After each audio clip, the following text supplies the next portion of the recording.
आका मौला सल्लल्लाहु तआला अलैहि वसल्लम ने फरमाया, आज किसने रोजा रखा?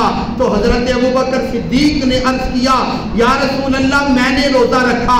मेरे करीम आका मौला सल्लल्लाहु तआला अलैहि वसल्लम ने फरमाया, आज किसने जनाजा अदा नमाज जनाजा अदा की? हजरत अबू बकर सिद्दीक ने अर्ज किया, या रसूल अल्लाह मैंने नमाज जनाजा अदा की है।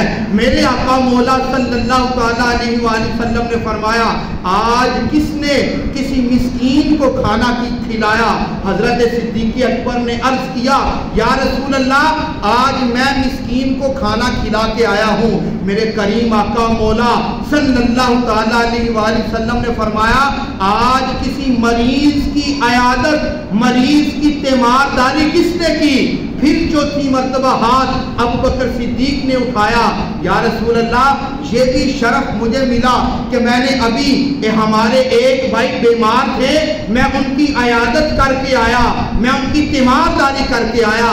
तो जुबाने मुस्तफ़ा से जुमला ये निकला कि जिस मेरे उम्मती में इस तरह की खसलतें होगी, इस तरह की आदतें होगी, रब्बे करीम उसको जन्नत अता फरमा देगा।